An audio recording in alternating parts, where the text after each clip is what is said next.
So you should probably never take a month, 2 months, 6 months off, even the winter, from working on your project. Well, there's still a seat belt. Let's see here.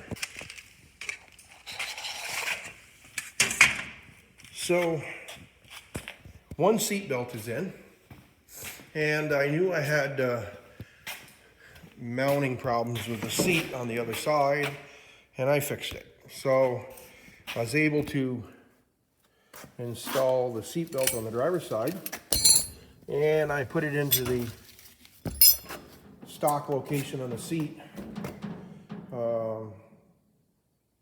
for lap belts. Now the other side, you can see I've already installed that. Now I'm just getting ready to put the seat in, but I still got a ways to go. The driver's side is wider than the passenger side, so I had to cut a few brackets that I will attach to the frame, which is here where the big boot is. On the sides, one here and the one on the other side, to allow me to bolt the seat in on the deck I have. I should have probably come out with the deck a little farther, but deck for the seat, but we're right, when I close the door, we're right on the seat. And these are about the smallest seats I could find at the time. Well, that light is bright, sorry about that. This is a cheap work light. So, they came out of a Subaru wagon, I believe. I had to take the headrests off. For now, I think I still have them bad boys somewhere. And I might put them back in. Now this seat's got to come up,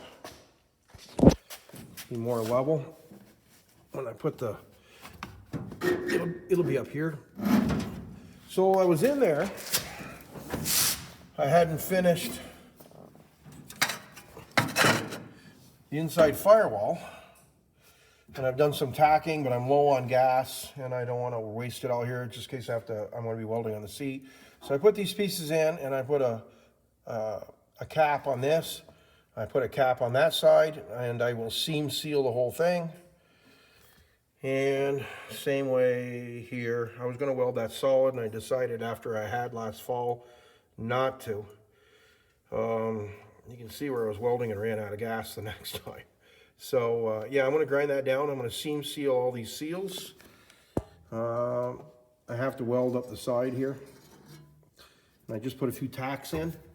So you can see there's no glove box, and that's where my fuse box is. So before I went any farther, I finished up this side, and in here, I'll be seam sealing up there, and I have to weld a piece in here, and I'm going to put a square piece in there to match to bring it down, and then seam seal down on there. Actually, I think I have seam sealed that. So that's where I am. So 1 step forward, 4 step backward, and starting to run out of time. And I got to mess my garage up. That's always fun. I'm going to stop here pretty quick for today and start picking up. But before I do that, I am going to get the bracing in on the seats, drill the holes, mount the seat, and put the other seat belt in so it is safety correct. I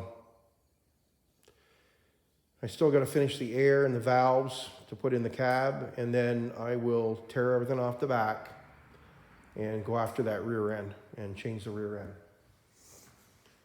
But in between, I'm going to play with it and drive it a little bit and continue to get the bugs out of it. My power steering acts like it's low, and it's not, and I bled the crap out of it back and forth, and I pulled the line off it again and let it go into a pail and just kept cycling power steering fluid through it, trying to get the air out of it. And I'm not sure if it's in the steering rack or in the pump. Either way, if it's in the pump, it'll get a new pump. And I do kind of like the power steering. There's still an issue with the brakes. I will get the air out of them, and yeah. And this is a yeah. Should I start the video over or should I just stumble through it? Master cylinder for a truck with disc on the front, drum on the rear, no booster. I don't believe it's in this. I believe it's in this, the block. And yeah.